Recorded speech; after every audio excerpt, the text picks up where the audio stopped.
Hi hello ನಮಸ್ತೆ. ಇವತ್ತು ನಾನು ತೋರಿಸ್ತಾ ಇದ್ದೀನಿ ನಿಮಗೆ ಕೊಪ್ಪಳದ ಕೇದಾರನಾಥ ದೇವಸ್ಥಾನ. ಜೀವನದಲ್ಲಿ ಒಂದು ಸರಿ ಆದರೂ ಕೇದಾರನಾಥ್ಗೆ ಹೋಗಬೇಕು ಅಂತ ಎಲ್ಲರಿಗೂ ಆಸೆ ಇದ್ದೇ ಇರುತ್ತೆ. ಆದರೆ ಎಲ್ಲರಿಗೂ ಆ ಆಸೆ ಈಡೇರಲ್ಲ. ಸೊ ಮುಂದೆ ಹೋಗಬೇಕಂತಿರೋರು, ಹೋಗೋಕ್ಕಾಗದೇ ಇರೋರು ಇಲ್ಲಿ ಬಂದು ನೀವು ಸದ್ಯಕ್ಕೆ ದರ್ಶನ ಮಾಡ್ಕೋಬೋದು. ನಮ್ಮ ಕೊಪ್ಪಳದಲ್ಲಿ ಗವಿಮಠ ಅಂದರೆ ಯಾವಾಗಿಂದನೂ ಫೇಮಸ್ಸು. ಈಗ ಅದ್ರ ಜೊತೆ ಇದು ಶಿವರಾತ್ರೇಶ್ವರ ದೇವಸ್ಥಾನ ತುಂಬ ಫೇಮಸ್ ಆಗ್ತಾ ಇದೆ. ಗವಿಮಠದಿಂದ ಸ್ವಲ್ಪನೇ ದೂರದಲ್ಲಿದೆ ಇದು. ತುಂಬ ಚೆನ್ನಾಗಿದೆ ನೋಡಲಿಕ್ಕೆ.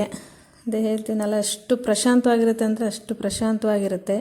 ಶಿವರಾತ್ರಿ ಟೈಮಲ್ಲಂತೂ ಹೋದರೆ ಲಕ್ಷಗಟ್ಟಲೆ ಜನ ಇರ್ತಾರೆ. ಫುಲ್ ಪಾರ್ಕಿಂಗು, ಕ್ಯೂ ನೋಡಿದರೆ ಎಷ್ಟೊತ್ತಿಗೆ ದರ್ಶನ ಆಗುತ್ತಪ್ಪ ಅನಿಸುತ್ತೆ, ಅಷ್ಟು ರಶ್ ಇರುತ್ತೆ ಇತ್ತೀಚೆಗೆ ಈ ದೇವಸ್ಥಾನ. ಮೊದಲೆಲ್ಲ ಅಷ್ಟೊಂದು ಜನ ಬರ್ತಿರ್ಲಿಲ್ಲ. ಈಗಂತೂ ಸೋಮವಾರ ಇಲ್ಲ, ವೀಕೆಂಡ್ಸ್ ಇಲ್ಲ, ವೀಕ್ಡೇಸ್ ಇಲ್ಲ, ಕಂಟಿನ್ಯೂಸ್ ಆಗಿ ಜನ ಇದ್ದೇ ಇರ್ತಾರೆ. ಶಿವಗೂ ಅಷ್ಟು ಚೆನ್ನಾಗಿ ಅಲಂಕಾರ ಮಾಡ್ತಾರೆ. ಡೈಲಿ ಒಂಥರ ಅಲಂಕಾರ ಮಾಡ್ತಾರೆ. ಒಂದೊಂದ್ಸರಿ ವಿಭೂತಿ, ಒಂದೊಂದ್ಸರಿ ಕುಂಕುಮ, ಅರಿಶಿನ, ಬೇರೆ ಬೇರೆ ಹೂವಿಂದು. ಅಮಾವಾಸ್ಯೆ ಬಂದರೆ ಬೆಳ್ಳಿ ಕವಚ ಹಾಕಿ ಅಲಂಕಾರ ಮಾಡಿರ್ತಾರೆ. ಒಟ್ಟಿನಲ್ಲಿ ತುಂಬಾ ಚೆನ್ನಾಗಿ ಅಲಂಕಾರ ಮಾಡ್ತಾರೆ. ಮತ್ತು ಪ್ರತಿ ಅಮಾವಾಸ್ಯೆಗೂ ವಿಶೇಷ ಪೂಜೆ ಇರುತ್ತೆ ಇಲ್ಲಿ. ಊಟನೂ ಇರುತ್ತೆ. ಅಂದರೆ ಮಧ್ಯಾಹ್ನ ಬೆಳಗ್ಗೆ 11 ಗಂಟೆಯಿಂದ ರಾತ್ರಿವರೆಗೂ ಪ್ರಸಾದ ಕಂಟಿನ್ಯೂ ಆಗಿರುತ್ತೆ. ಅದಕ್ಕೆ ದೇಣಿಗೆ ಕೊಡೋರು ಕೊಡ್ಬೋದು. ಆಮೇಲೆ ದೀಪ ಸಿಗುತ್ತೆ ಇಲ್ಲಿ. 20 ರೂಪಾಯಿಗೆ ಒಂದು ದೀಪ ತೊಗೊಂಡು ನಾವು ಎಷ್ಟು ಬೇಕಷ್ಟು ದೀಪ ಹಚ್ಬೋದು. ಮತ್ತು ಹನುಮಂತನ ವಿಗ್ರಹನೂ ಮೊನ್ನೆ ಉದ್ಘಾಟನೆ ಮಾಡಿದರು. ಅದು ಇನ್ನೂ ಚೆನ್ನಾಗಿ ಕಾಣಿಸುತ್ತೆ. ಯಾಕಂದರೆ ಹಿಂದೆ ಕೆರೆ, ಮುಂದೆ ಈ ಹನುಮಂತನ ನೋಡ್ತಾ ಇದ್ದರೆ ಎಷ್ಟು ಚೆನ್ನಾಗಿ ಫೀಲ್ ಕೊಡುತ್ತೆ. ಹೊರಗಡೆ ಈ ಥರ ಶಿವ ಇದೆ, ಡಮರುಗ ಇದೆ. ಸುತ್ತಮುತ್ತ ವೆದರ್ ಅಂತೂ ತುಂಬಾ ಚೆನ್ನಾಗಿದೆ. ಸಂಜೆ ಚೆನ್ನಾಗಿ ಗಾಳಿ ಇದ್ದಾಗ ಈ ಲೊಕೇಶನ್ಗೆ ಹೋಗ್ಬಿಟ್ರೆ ಸ್ವರ್ಗ ಅಂತಲೇ ಹೇಳ್ಬೋದು ಕಣ್ಣಿಗೆ.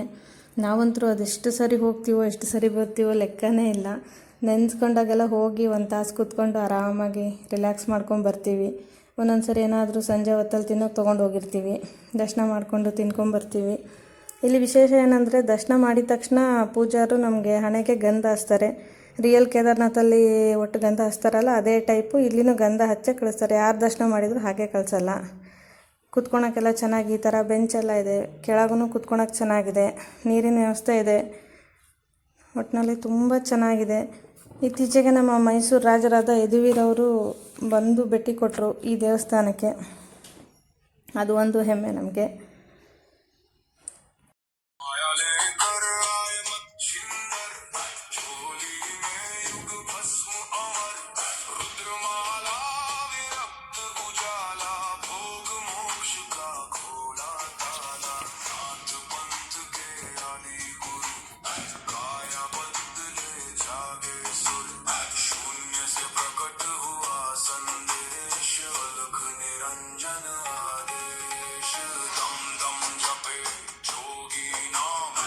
ಇದು ಅಮಾವಾಸ್ಯೆಗೆ ಈ ಥರ ಸ್ಪೆಷಲ್ ಅಲಂಕಾರ ಮಾಡಿರ್ತಾರೆ.